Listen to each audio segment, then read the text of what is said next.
इंद्रमंडलाचे संसार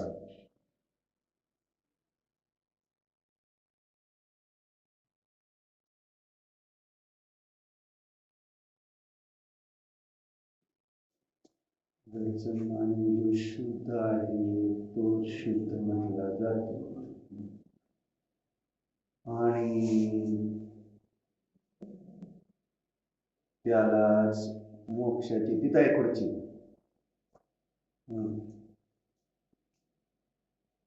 त्यालाच मोक्षाची प्राप्ती होते. दृष्टी ज्याची शुद्ध आहे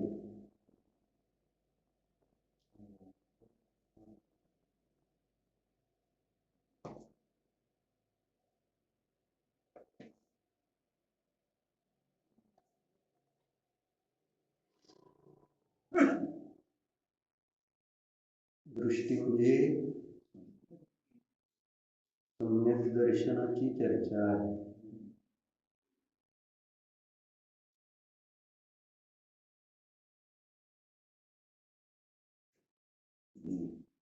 म्हणजे सम्यक श्रद्धानाची चर्चा. श्रद्धा विश्वास, खरा विश्वास, जसं वस्तूचं स्वरूप आहे तसाच विश्वास संसाराचा असू दे नाहीतर मोक्षाचा असू दे, प्रत्येक तत्वाच्या स्वरूपावर विश्वास पाहिजे.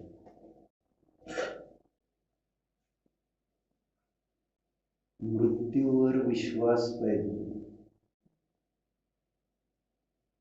जी पर्याय उत्पन्न झाली ती नष्ट होणार. पर्याय नष्ट झाली तर नवीन पर्याय उत्पन्न होणार. हा विश्वास नाही आपल्याकडे आणि म्हणून मग आपल्याला खोटे विकल्प येत राहतात की जे आपल्या संक्लेशाचं, दुःखाचं, अशांतीचं, आकुलतेचं कारण होतं. बघितलं जर आपण दिसतंय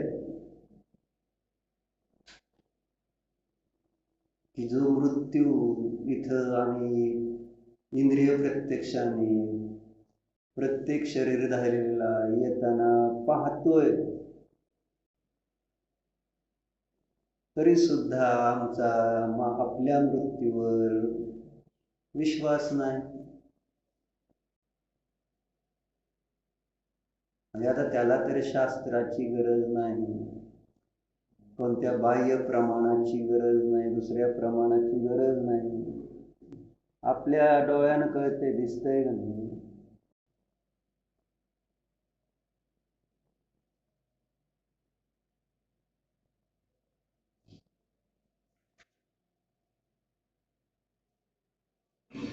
म्हणजे विचारच करायचा नाही असं त्याचा अर्थ होतो.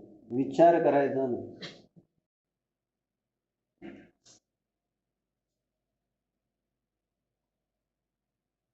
काय करतोय, काय आहे, कसं आहे, काय विचार नाही. दोन मित्र चाललेले असते फिरायला, काय विनोद करा. मग फिरायला जाताना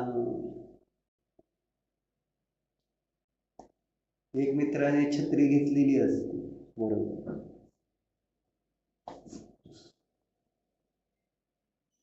मग अचानक काय होतंय, पाऊस येतो. पाऊस यायला लागल्यानंतर दुसरा मित्र ज्याच्याजवळ छत्री नाही, तो ज्याच्याजवळ छत्री आहे त्याला म्हटला, उघड छत्री, पाऊस यायला लागलाय का नाही. मग ज्याच्याजवळ छत्री होती तो काय म्हटला, काय उपयोग नाही म्हटला. म्हणजे छत्री उघडून काय उपयोग नाही का.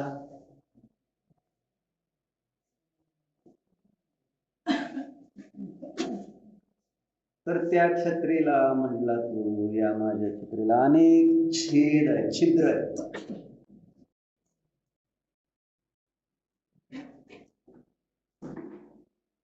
मग त्याचा अर्थ काय झाला, उघडली जरी तरी त्याच्यातनं पाऊस येणार, भिजणार,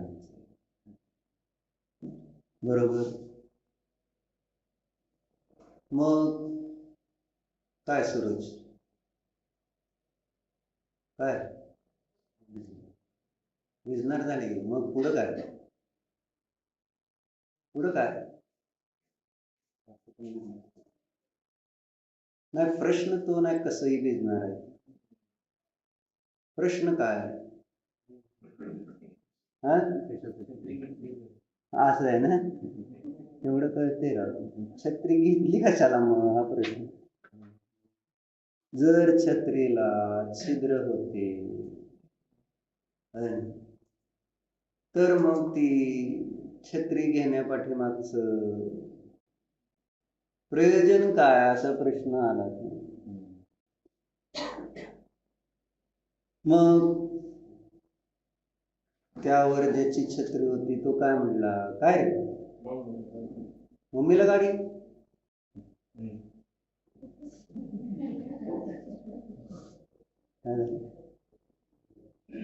जायचं, हा हा हा, खाली जायचं, शास्त्र करून गेलं चालतंय.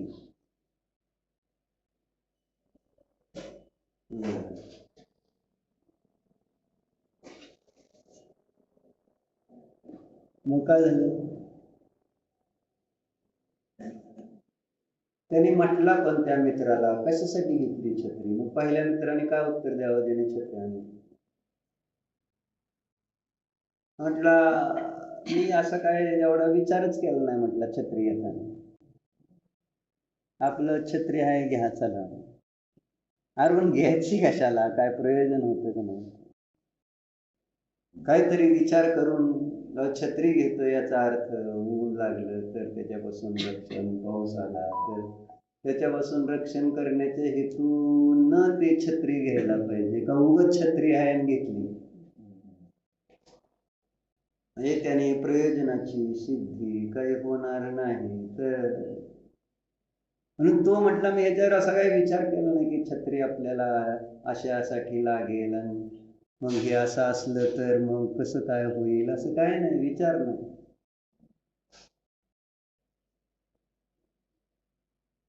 त्याला म्हणायची विचारहीनता.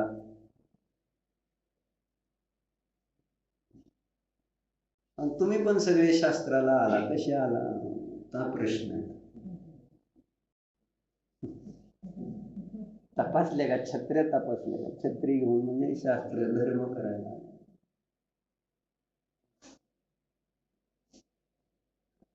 कसे आलो आपण, कसे येतो आपण, काय म्हणून येतो, प्रफुल्ल. निघाला हे तर त्याच्याबरोबर ते, त्याच्याबरोबर ते, चला आहे कोणतरी सांगतंय जाऊ चला. विचार असं पूर्वक कोण येतं मंदिरात असो शास्त्राला असो काय म्हणतात, विचार करून कोण येतं का मला सांगा. धर्म करताना तुम्ही बाकी विचार करून येता, पलटणवर नाही तर येता का नाही, विचार करून येता की पोराचं अकाउंट सगळं पूर्ण करा, बरोबर विचार करून येता आणि ते तुम्ही करता, बरोबर. तुमच्या डोक्यात एक विषय आहे, विचार आहे, आणि त्या विचारानुसार प्रवर्तन करून तुमचं तुम्ही काम पूर्ण करून जा. असं कधी मंदिरात येताय का चाललोय मी मंदिरात, आहे देव म्हणून चाललोय. अरे मग देव आहे, तुम्ही का चाललाय, देव तर आहेतच की, तुम्ही का चाललाय. देवाने तर म्हटलंच नव्हतं माझं मंदिर बांध, माझ्या पाया पडायला ये, असं देव तर कधी काय कोणाला म्हटलेलं नाहीत, काय म्हणत नाही. मग देव म्हणतात का मंदिरात रिनोव्हेशन करा, काय काल मीटिंग झाली ना, काय विशेष चर्चा, व्यापारीच तुम्ही, मला माहिती पैशावर विचार झाला असं.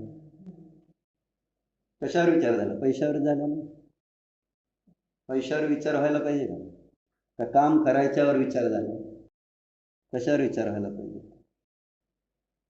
म्हणून ट्रस्टी होण्याची आपण लायकी नाही म्हणून म्हटलं. विचार जर अजून पैशाचे तुम्हाला इथं असतील, आपल्याला काम कशाचं करायचं ते सांगा. म्हणजे तुम्ही इथं ट्रस्ट स्थापन केले ते पैसे मिळवण्यासाठी केले काय, तिथं एक घरात दुकान टाकले, तिथं एक पैसे साठवायचं काम करता, इथं पैसे आलेले साठवायचेच.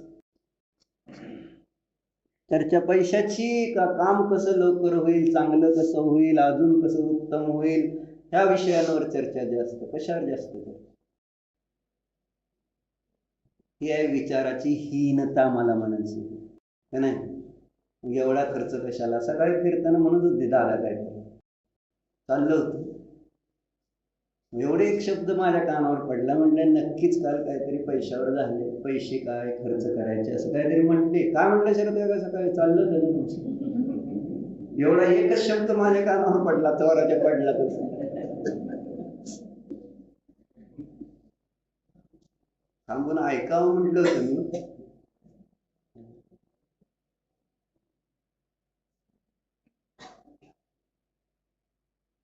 प्रयोजन म्हणून म्हटलं, विचार करायला पाहिजे का नको. मग ती छत्री म्हणजे तुम्ही इथं आला काय न आला काय, काय फरक आहे. ती छत्री घेतली काय नाही घेतली काय सारखीच होती असं म्हटलं ना कोणतरी, कारण ते छत्रीला छिद्रच होते, तर मग ते पाऊस पडला आणि ते उघडलं जरी तरी त्याच्यातनं काय होणार काय. मग आपल्या बुद्धीला सगळी छिद्र, धर्म जसं सांगितलं नळी पुंकले सोनारे, इकडून तिकडून गेले वारे, या कानातनं ऐकायचं त्या कानातनं मोहन काका काय करायचं सोडून द्यायचं. धर्माचं एवढंच आहे की जो संसार, जो संयोग, जे धन, इथलं इथंच राहणार, इथं कितीही शोक करा, काय बरोबर येणार आहे सांग, कोण येणार आहे बरोबर सांग. शरीर नाही काय, शरीरच येत नाही म्हणते, कर्म येणार बरोबर. आणि ते दोन प्रकारचे असते, नुसतं कर्म एक प्रकारच नाही, चांगलं आणि वाईट. चांगलं कर्म कशामुळे होतं आणि वाईट कर्म कशामुळे. चांगलं कार्य करणार तर चांगलं कर्म, वाईट काम करणार तर वाईट कर्म, असं सरळ गणितच असतं. आणि चांगलं कार्य कशाच्या द्वारे, चांगलं कार्य कशाच्या द्वारे होणार, प्रफुल्ल काय नाही, देवधर्माच्या द्वारे चांगलं काम होतं म्हणून.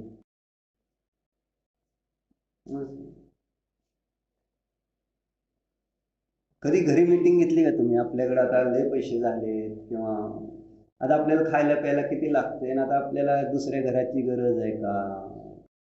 मीटिंग घेतली कधी? नवीन घर बांधायचं का नको? हा, तिथं त्यावेळेस चर्चा होती का? लग्न करायचं समजा आलं तर अक्षयचं लग्न करणार नाही, मीटिंग घेणार का नाही? मीटिंग मध्ये चर्चा धनावर किती खर्च होणार याची चर्चा होईल का? कसं चांगलं करणार याची चर्चा करणार? एक प्रश्न आहे माझा शरद काका, अक्षयचं लग्नाच्या वेळेस मीटिंग घेऊन तुम्ही खर्चाची चर्चा करणार का कसं लग्न चांगलं करता येईल याची चर्चा करणार?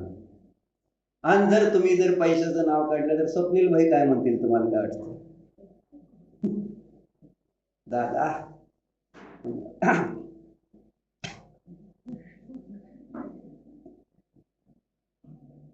दादानी जर खर्चाचा हिशोब काढला काय होईल? अक्षत काय म्हणाल? तुम्ही काय म्हणसाल? सुनीता काय म्हणतील? आणि शिल्पा काय म्हणाल? महत्वाचं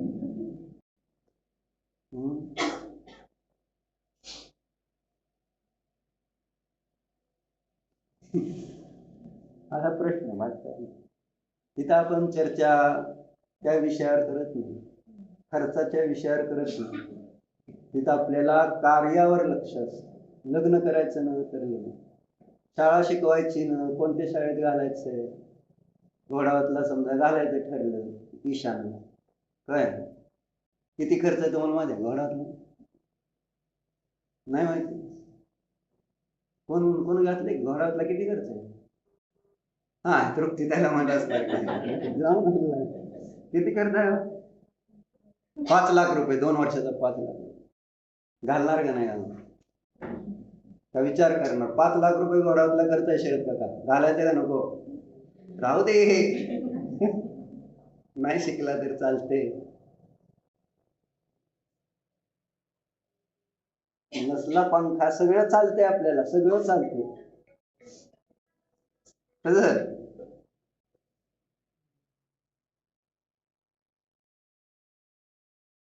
म्हणजे जसं त्या छत्रीचा उपयोग नाही तसं त्या धनाचा काय उपयोग नाही ना, असा अर्थ होतो ना. आचार्याने सगळं धनाची जी चर्चा घेतली शास्त्रामध्ये तर सांगितलं काय? धनाची, धन तुम्हाला प्रिय आहे आणि जे प्रिय असतं त्याची तुम्हाला गती चांगली व्हावी असे वाटते, म्हणून तर आम्ही जे प्रिय गेले आपल्याला सोडून त्यांना स्वर्गवासीच मानतात. ते कुठं का जाईना, आमच्या दृष्टिकोनातून ते त्याच्या पाठीमागं स्वच लिहिलेलं असतं. स्व हा, म्हणजे त्यांची गती चांगलीच. तुम्हाला माहित आहे कसा वागलाय ते, काय वागलाय नाही? म्हणजे समजा तुमचे भाऊबंद असतील, तुमचे कोणी शत्रू असतील आणि त्यांच्या मागं स्वर्गीय लिहिलं असेल, तुम्हाला फसवलं असेल, लुबाडलं असेल, स्वर्गीय लिहिलं तर तुम्ही काय बात म्हणताल? कसला स्वर्गीय मनात, बरं का, तिथं नाही म्हणत.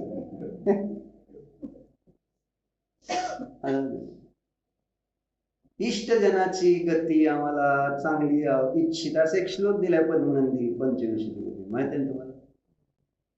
न धन तुम्हाला प्रिय आहे तर मग धनाची गती कोणती पाहिजे तुम्हाला? धन आवडतंय ना, मग धनाला पण एक गती असते. धनाला पण चांगली गती मिळावी असं नाही वाटत तुम्हाला? मग धनाची चांगली गती कोणती असं सांगितलंय तिथे.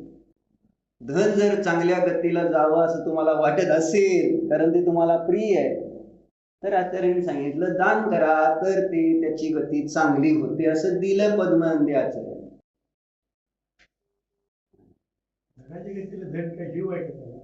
हे मला माहित होतं, पण आपल्या भाषेत आपल्याला सांगावं लागतं, कारण आपला जीव त्याच्यात आहे म्हणून तर हिशोब करताय.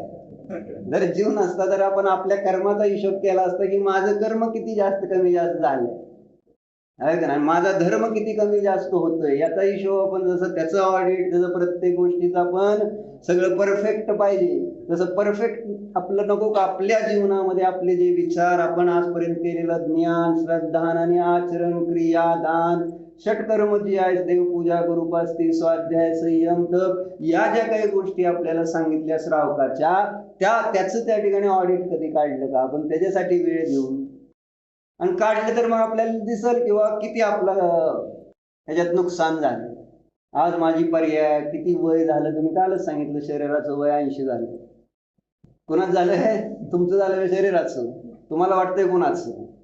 म्हणजे आज 80 वर्षाचे तुम्ही एकदम फिट आहात असं तुम्ही म्हटलं, तुम्हाला म्हटलं दिसताना पण दिसताय तसं तरुणाचा, 60च वाटतंय असं म्हटलं नाही काय वाटतंय, पण तसं काय समजू नका तुम्ही, आहेच तसं सगळं. पण तुम्हाला 60चं म्हटल्यावर आनंद होतोय ना. तुम्हाला वाटतं हे शरीर मी आहे, हे शरीर माझं आहे, याचं वय 80 असताना 60चा म्हणजे मी एकदम फिट अँड फाईन. शरीरामध्ये एकत्व, परद्रव्यामध्ये आपण आपला जीव आपल्या जीवात ठेवलाच नाही ना, याच्यासाठी चर्चा आहे. आपला जीव जीवात नाही, पैसे गेल्यानंतर आपला जीव जातोय. म्हणजे आपला जीव जर आपल्यात असतं तर पैसे गेले तर आपल्याला प्रॉब्लेम नव्हता. नुकसान झालं समजा, तुम्ही चेक केलं त्याच्यामध्ये तुम्हाला दिसलं की आहे ना, माणसं विनाकारण जास्त आहेत, पगार विनाकारण जास्त जातोय आणि कमी झालेल्या आय कमी झालेली आहे, तर तुम्ही मुलाला काय सांगणार? सांग, अरे काय करतोय, ही माणसं कमी आहे ना, पैसे कमी येते किंवा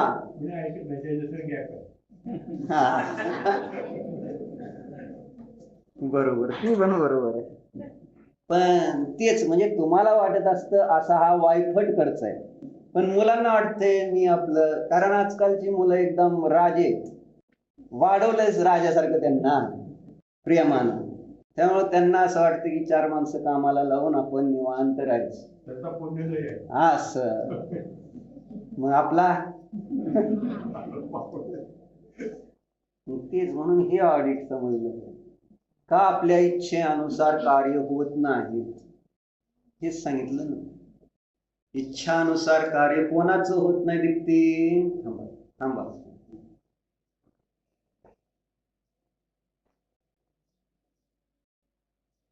काय अवघड प्रश्न विचारला का? मग कोणाचं काम होत नाही इच्छानुसार? माझं, तुझं, पाहुण्याचं, कोणाचं कोणाचं होत नाही? दर्शनहीन पापाच्या उद्याचं काय चालले आहे ना. काल आपला शब्द वापरलाय ना, आचार्याने लिहिलेलं आहे तिथं, तेच विचारलं मी. जे दर्शनाने विहीन आहे, दर्शन शुद्धीने रहित आहे, अशा जीवांच्या इच्छेची पूर्णता होत नाही. पापाचा उदय माहितीच आहे की काय म्हणते?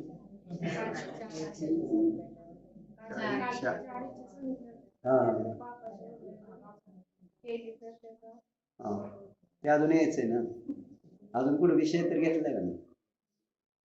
आणि तिथं जे दिलंय आचार्याने पुढे घेतलेलं पण आहे त्या मोक्ष प्रावृत मध्येच, जोपर्यंत लोभ आहे तोपर्यंत आहे ना मोक्षाची प्राप्ती होत नाही. म्हणून सगळ्यात कठीण जिंकायला सांगितलेलं आहे लोभ, जो 10व्या गुणस्थानापर्यंत राहतो, म्हणजे शेवट राहतो तो लोभ, आणि म्हणून लोभ पापाचा बाप असं म्हटलं. उत्तर बरोबर आहे, पण माझ्या अपेक्षेने हे उत्तर जे सोनीला त्यांनी बरोबर दिलं. त्यांनी दिलं का? रुपाली त्यांनी का? कसं वाटलं रुपाली ते तुम्हाला? म्हटलं सोनीला मी सांगितलंय आणि ते काय तुम्ही नाव मुद्दाम म्हणायचं असतं, म्हणजे सांगणाऱ्याला असं वाटणार की सांगितलं तुम्ही, जसं काय तुम्हीच लिहिलं ते आणि तुम्हीच सांग, कुठं काय म्हणतो असं होतं. सहज सांग चर्चा ही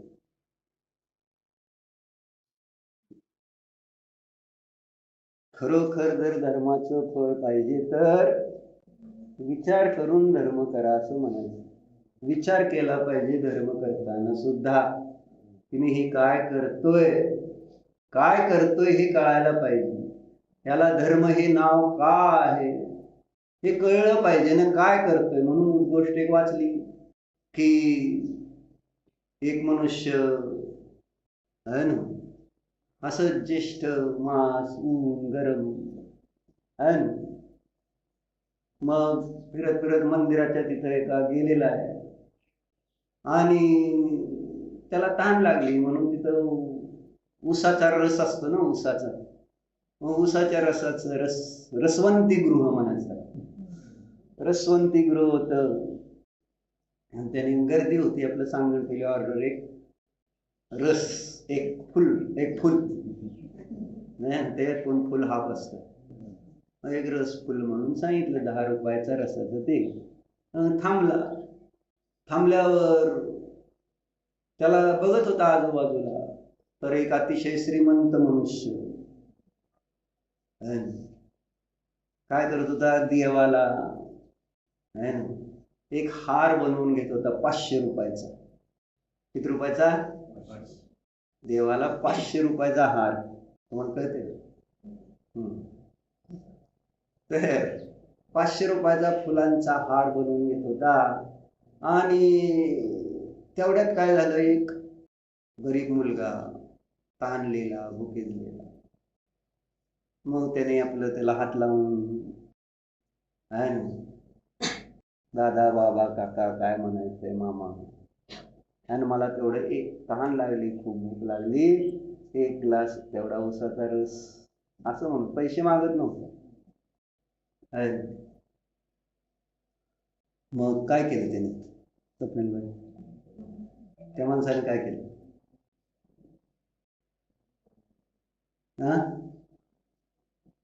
लगेच दिली ऑर्डर. तुम्हाला कसं काय माहिती? तुम्हाला माहित होतं ही म्हणणार आहे म्हणूनच उत्तर देत नव्हते सुद्धा. आणि चल बाजूला सर, परत त्याने हात लावतोय, मग चिडला ते, त्याला सांगितलं ना बाजूला, उगाच. मग झालं. हे दृश्य कोण बघत होतं? ते दुसरा. मग त्या मुलाला त्याने बोलवलं, तोपर्यंत जा, ऑर्डरचा ग्लास आला, ते दिला त्या मुलाला. त्या मुलाने पिला तो रस मस्तपैकी आणि है ना, गोड हसला आणि काय म्हटला, थँक्यू, म्हणजे धन्यवाद, धन्यवाद. मग त्या माणसाला कसं वाटलं असेल, उगाच 10 रुपयाचा रस त्याला द्यावा लागला नाही. जेव्हा मुलगा त्याला तो रस घेतल्यानंतर धन्यवाद देतोय, आनंदाने हसतो, तर मन प्रसन्न नाही.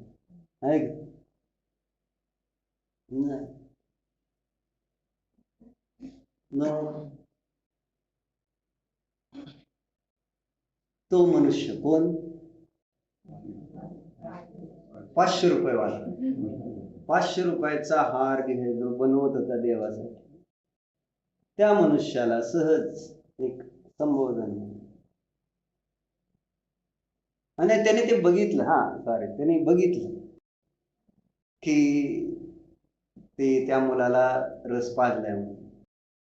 मग अहम दुखावला, मी सांगितलंय ना असं, अहम दुखावला त्या माणसाचा, की मी त्याला झिटकारलं आणि त्या माणसाने त्याला 10 रुपयाचा रस पाजला आहे ना.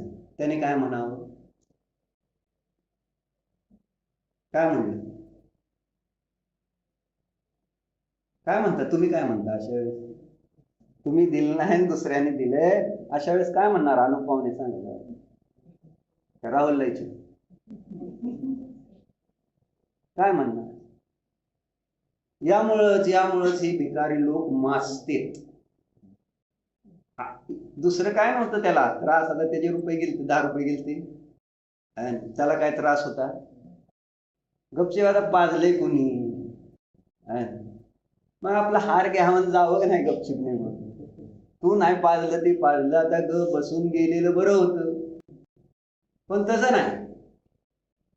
काय म्हणतो तसं? तुम्ही असे भिकाऱ्यांना प्रोत्साहन देता म्हणून.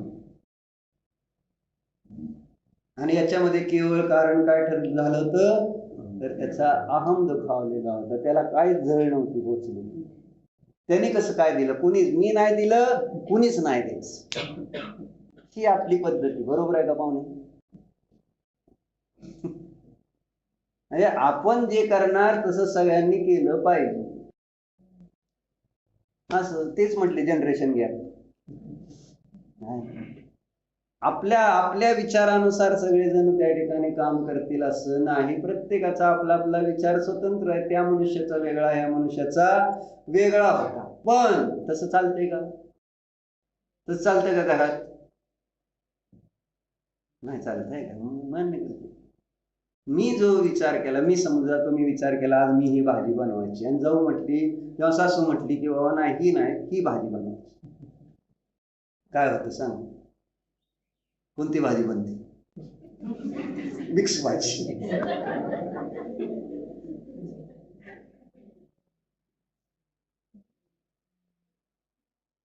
काहीच नसतं. बरं ती नाही तर ती करू, त्याला काय होतंय? असं नाही, मी म्हणलं ना ही भाजी करायची तीच करायला लागते, तर चालत नाही. फक्त इगो असतो त्याच्यामध्ये. काय फरक काय? ही तर अशीच फोडणी घालायची, ती तशीच फोडणी घालायची, वेगळं काय करायचं नसतं करताना. पण मी म्हणलेलं आहे, माझं असं म्हणणं आहे. ट्रस्टी मध्ये भांडण कशावर? काय निलेश आलता का नाही मीटिंगला? किती वाजता आला? मीटिंग किती वाजता होती? किती वाजता आला? हा, मीटिंग किती वाजता होती? 8:30ला आलता का तुम्ही? प्रफुल्ल किती वाजता कोण आलत सांग जरा, त्याच्याकडे किती टायमिंग असणार. आता अवघड होईल. म्हणजे सांगायचं काय, विचार सगळ्यांचे एक होते काय? चर्चा ज्यावेळेस तुमची झाली काल, काय ज्या विषयावर सगळ्यांचं एक मत होतं का? समंतभद्र महाराजांच्या कॅलेंडरवर सुविचार आहे की, जर कार्य चांगल्या प्रकारे पार पडायचं असलं तर एक विचार. आणि ट्रस्टी आपण सगळे आहे, सगळ्यांचा त्या ठिकाणी धर्म वीतराग आहे. मग वीतराग धर्माचा त्या ठिकाणी प्रचार प्रसार प्रभावना धर्म, आपण जे मंदिर आयतन आणि जे काय केवळ त्याच्यामध्ये आपल्याला काय करायचंय, प्रभावना कशी होईल यावर विचार व्हायचा आहे. बाकी कशावर तुम्हाला विचार करायला संधी नाही. नाहीतर पद सोडून द्यायचं. ऍक्च्युली प्रभावना आपल्याला, आपल्या जवळ जी शक्ती आहे, योग्यता आहे, त्यानुसार प्रभावना कशी होईल एवढंच आपण बघायला पाहिजे जेव्हा धर्म क्षेत्रात येतो तेव्हा. कारण त्यामुळेच आपलं हित आहे. जेवढी धर्माची प्रभावना होणार ती धर्माची नाही, मग आपली प्रभावना असणार. कुणाची असते ती? व्यवहाराने त्याची करचाल, पण निश्चयाने कोणाची असेल? आज मंदिर एक चांगलं केलं तर आता आपण ते पद्मनंदी पंचविंशतिकेमध्ये आलं का नाही ते श्लोक, केवढं मंदिर आणि केवढी प्रतिमा स्थापन केली तर केवढं पुण्य लागतं, वाचून दाखवू? महाराजांनी 12 नंबर चार्ट जो बनवलाय त्याच्या खाली हे दिलेलं आहे. हा बघ काय दिलं.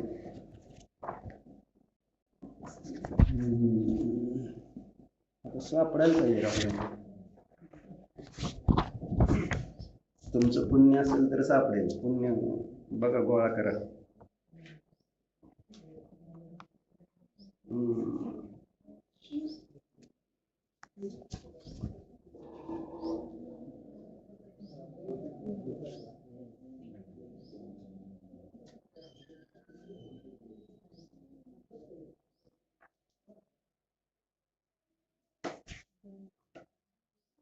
गावला का?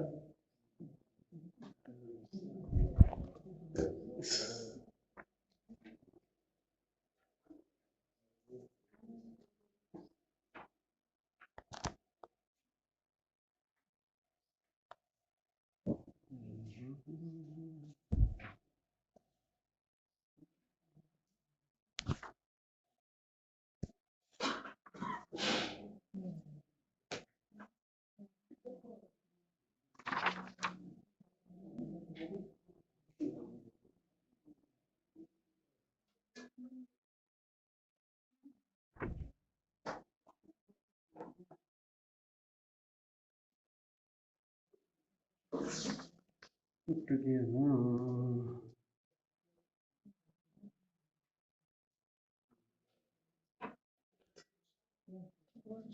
200 ते जीर्णोद्धाराचं आहे, ते वाचलं मी. आणि एक श्लोक असा आहे की ज्याच्यामध्ये केवढी बारकी छोटीशी एवढं पान एवढं मंदिर आणि तिळा एवढं प्रतिमा स्थापन केली तर त्याला किती पुण्य लागतं, असा एक श्लोक आहे, तो मी शोधतोय.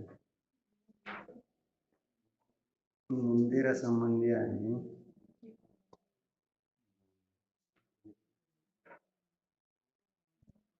दोनाची महिमा.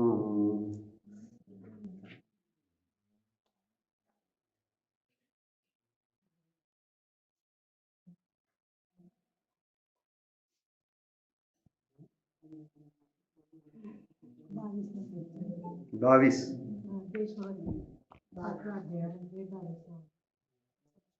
कितवा उपासक संस्कार मध्ये काय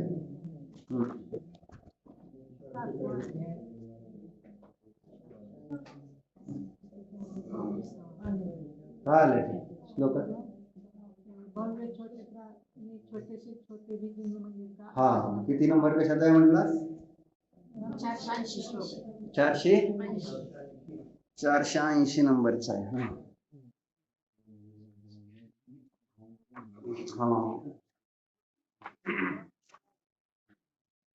अच्छा, छोटा सा मंदिर बनाने में भी पुण्य का उपार्जन, असं आलेलं आहे. वाचू का? याच्यामध्ये 248 पान आहे. 248 नागपूर वरनं छापलेली प्रत आहे ती, आणि सोलापूर वरून छापलेलं प्रतीत किती आहे? 196 पान आहे.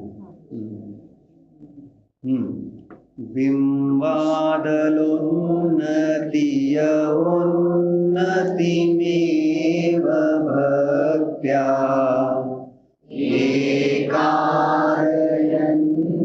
जिन सद्मजिनाकृतिं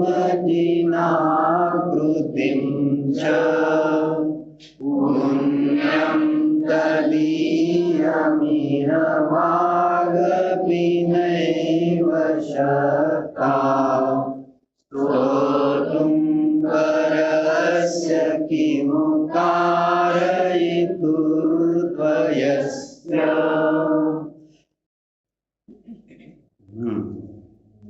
कुंदपत्र समान लघुभिजिनालय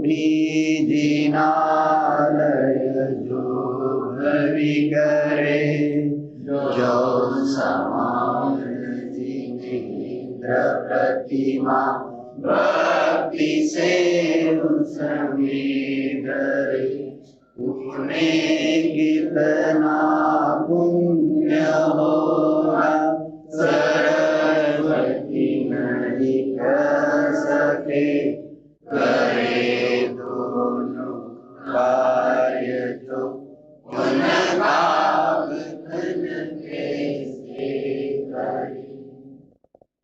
आचार्य कहते हैं कि जो भव्य जीव इस संसार में भक्ति पूर्वक छोटे से छोटा बिंब है न, कुंदरू पत्ते के समान जिन मंदिर, छोटस पान असं है ना, तेवढं जिन मंदिर. तथा यव यव म्हणजे जव, जवस केवढं आहे, एक दाना. जव के समान जिन प्रतिमा को बनाता है, उस मनुष्य को भी इतने पुण्य की प्राप्ति होती है कि जिसका साक्षात सरस्वती भी वर्णन नहीं कर सकती. लक्षात येते किती पुण्य उपार्जन आहे त्या जिन मंदिर बनवण्यात आणि जिन प्रतिमा स्थापन करण्यात. एवढं छोटस मंदिर केलं तर सरस्वती म्हणजे जिच्याकडं सगळं ज्ञान आहे, 11 अंक 14 पूर्व असं म्हणतात, ती त्या पुण्याचं त्या दानाचं वर्णन करू शकत नाही म्हणतात. मग फिर जो मनुष्य ऊंचे ऊंचे जिन मंदिर तथा जिन प्रतिमाओं को बनाने वाला है, उसके तो अगम्य पुण्य की ही प्राप्ति होती है.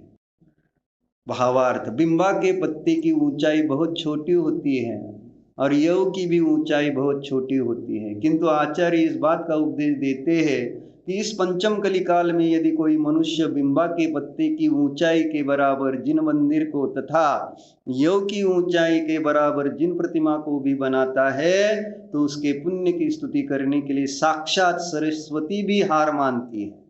फिर जो मनुष्य ऊंचे ऊंचे जिन मंदिरों को बनाने वाला है तथा ऊंची ऊंची जिन प्रतिमाओं का निर्माण करने वाला है उसका तो पुण्य अगम्य है, समझना चाहिए। इसलिए भव्य जीवों को चाहिए कि वे ऊंची ऊंची जिन प्रतिमाओं तथा जिन मंदिरों का इस पंचम काल में उत्साह पूर्वक अवश्य निर्माण करें।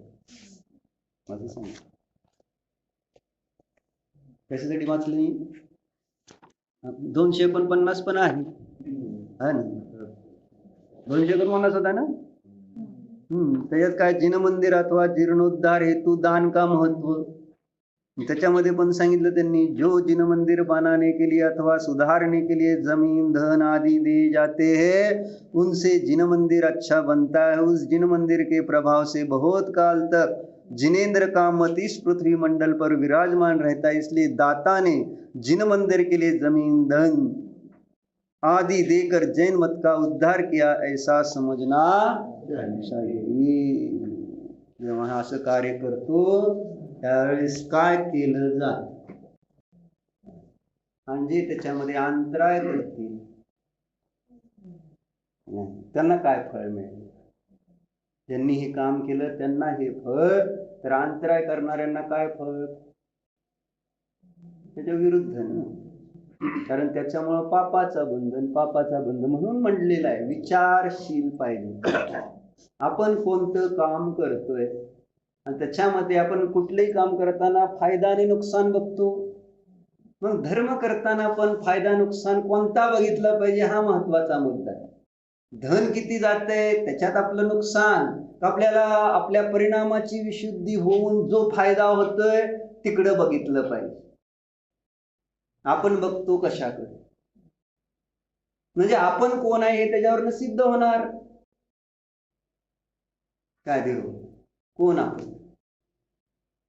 शरीर म्हणजे धन का धर्म?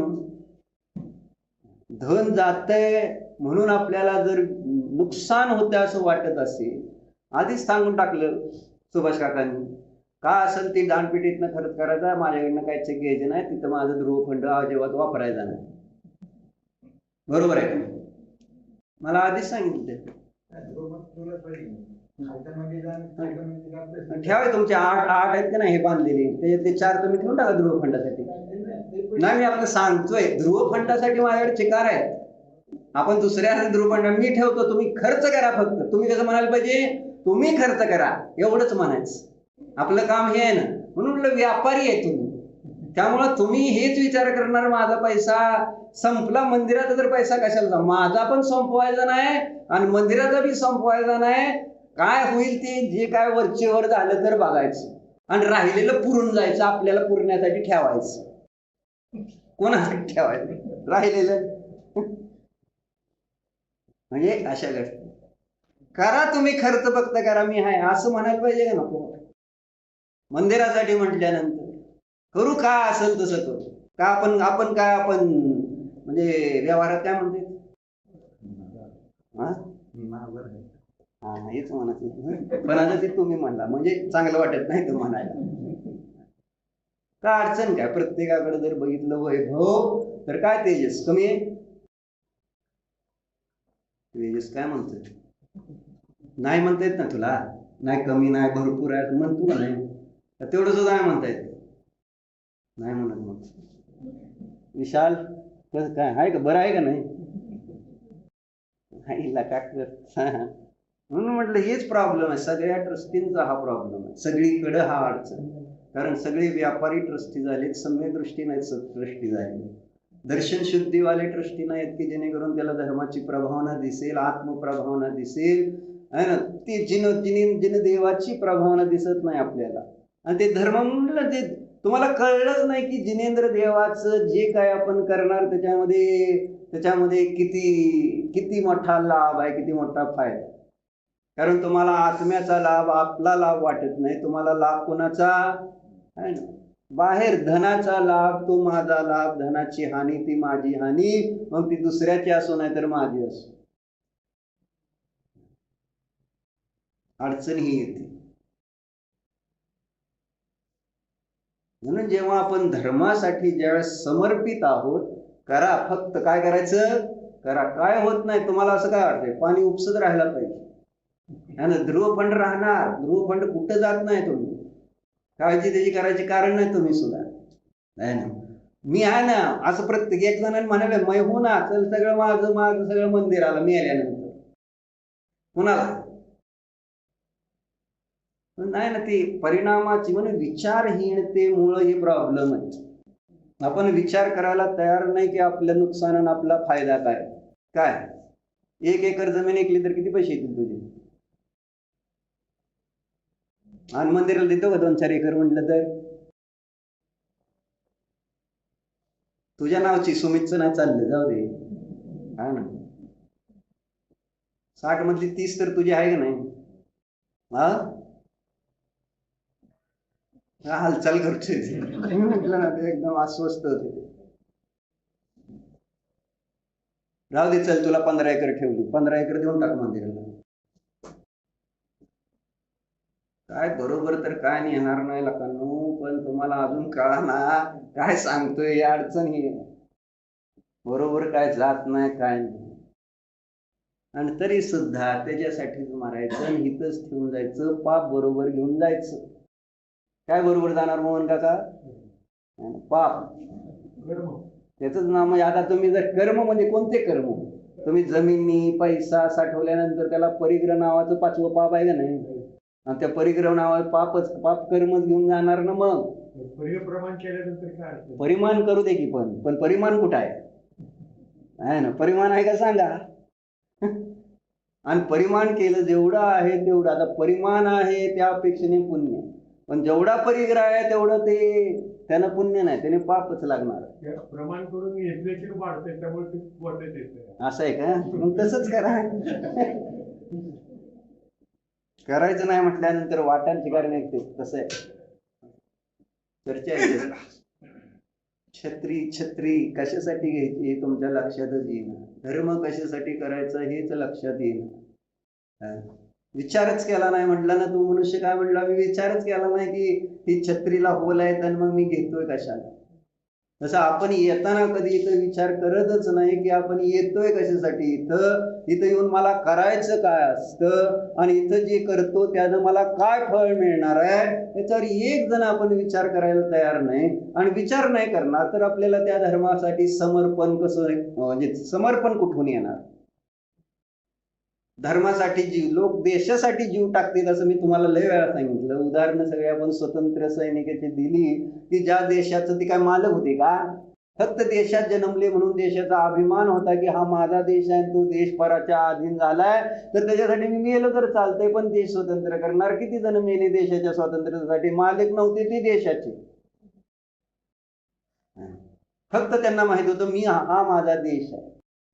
तुम्हाला असं वाटायला नको की हा माझा धर्म आहे, ह्याच्यासाठी गरीब दरिद्र झालं तरी चालतंय, मी येलं तरी चालतंय, पण धर्म राहायला पाहिजे. आपण भजन पण किती वेळा ऐकतो आणि छान वाटतं का नाही. कोणतं भजन आहे ते, जिन धर्म रहना चाहिए का,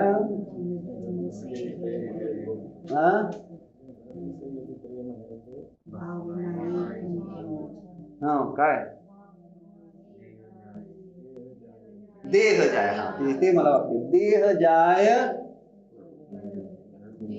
जिन धर्म रहना चाहिए, असं ते टोडरमलजींच्या बाबतीत सांगताना एक भजन लिहिलेलं. देह जाय, शरीर गेलं तर चालतंय, पण असं होतंय का, जिथं आपल्याला धन गेलं तर चालत नाही, मग शरीर जायला लागलं तर आपण धर्म केव्हा सोडून जाऊ. आणि याचं कारण एक मात्र दर्शनाची अशुद्धी. आपली दृष्टी शुद्ध होईना की आपण कोण आहोत, मी कोण आहे हे जोपर्यंत स्पष्ट आपल्या ज्ञानात होणार नाही तोपर्यंत याच्यामुळं बाहेरच बुद्धी राहणार, आणि त्याच्यासाठीच आपण मरणार आणि पुन्हा तिथं जन्मणार, आणि तसलंच सगळं दुःख पुन्हा पुन्हा भोगावं लागणार.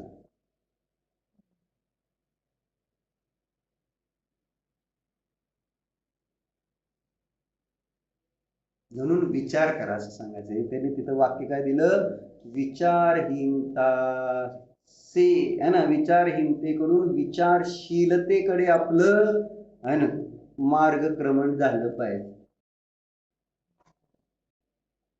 धर्म करताना नेहमी विचार करून करा, काय केलं जातंय, कशाला धर्म म्हणायचंय. नुसतं मंदिरात येऊन डोकं कोणाला धर्म म्हणायचंय का, कालच आपण चर्चा केली की नाही.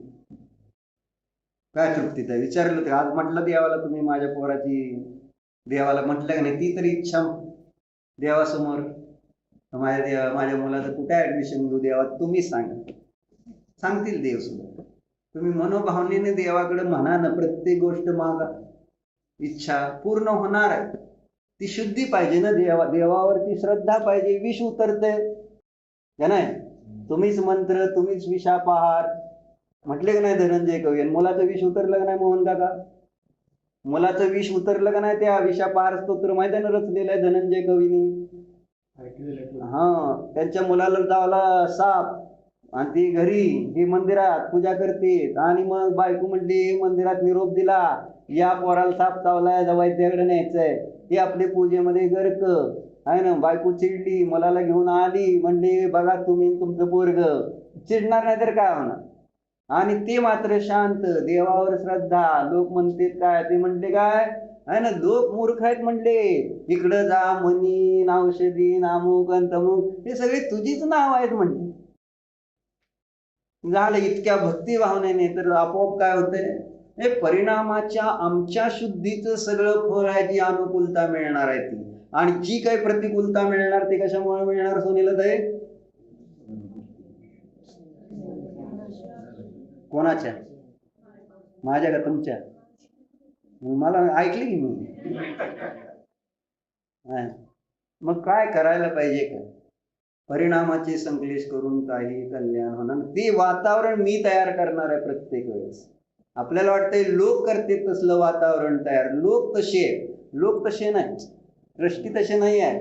माझ्या बुद्धीने तुमच्यासारखे ट्रस्टी आम्हाला धर्माला मिळाले, बरोबर आहे. म्हणजे मी माझ्या परिणामाने तसलं तुम्हाला, म्हणजे माझंच पुण्यहीन आहे, धर्माचंच असं आहे कार्य. म्हणजे मला असे लोक मिळत नाहीत की जे सर्वस्व समर्पण करायला तयार असतील. म्हणजे माझी इच्छा ती आहे की धर्मासाठी झोकून देणं. काय आहे नाही बघायचं नाही, किती पैसे आहेत किती नाहीत हा विषय नाही, काम काय, आता काम झालं पाहिजे, हा महत्वाचा मुद्दा आहे. धर्म प्रभावना करायची तर ते दृष्टीमध्ये पाहिजे. तुमच्याकडे किती आहे, तुम्ही व्यवहारात तुमचा हातचा ठेवून काम करा, पण धर्मामध्ये कधी हातचा बघायचा नाही किती आहे काय. कामात झोकून दिलं तर फळ तसंच मिळेल.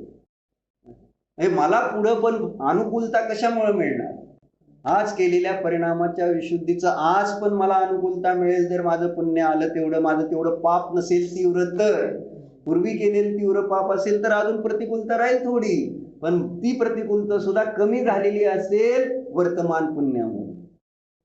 आणि जर नसेल जास्त पाप तर एकदम मस्त अनुकूलता दिसून येईल. आणि आता तसंच भविष्यात, म्हणजे मंदिराची जी काही प्रभावना करणार त्यामुळं भविष्यात तुम्हाला चांगली घरं, आज चांगली घरं कशामुळे आहेत, कशामुळे मिळाली चांगलं घर, माझं मंदिर बांधलं होतं हे सांगतो, चांगलं मंदिर, त्याचं फळ आज चांगल्या घरात राहायला मिळतं. म्हणजे वर्तमानातलं चांगलं घर हे मागच्या जन्मात केलेल्या पुण्याचं फळ. घर बांधून आता वर्तमानात घराला कोट 2 कोट खर्च केला, 5 कोट खर्च केला, दवाखान्याला सगळ्याला खर्च केला, पुढच्या भावात तुम्हाला काय मिळेल तुम्हाला वाटतं, पुढच्या जन्मात काय मिळेल, ज्याने पाप करून कोट 2 कोट 5 कोट खर्च करून काय केलं, घर बांधलं, भारी घर बांधलं, एक नंबर, सगळ्या विषय भोग, सगळे सुखसोयी सगळ्या त्याच्यामध्ये, एसी काय, सेंट्रल एसी काय, सगळं म्हणजे काय इटालियन मार्बल काय, सगळंच भारी. हा, असं तुम्ही घर बांधलं, पुढच्या भावात काय मिळेल सांगा बरं, त्याचं फळ काय मिळेल, झोपडी तर मिळेल का, नरकाची बिळ मिळते तुम्हाला सांगतो आपलं. म्हणजे त्या घरासाठी तुम्ही जेवढा जास्तीत जास्त खर्च करणार, जिथं पापाचं आयतन स्थान आहे, जे आमची घर आहेत ती कशाची आहेत? ती पापाचं आयतन स्थान. त्याच्यासाठी जेवढे कोटी खर्च करणार तेवढंच त्या ठिकाणी बिळ तसलंच मिळणार.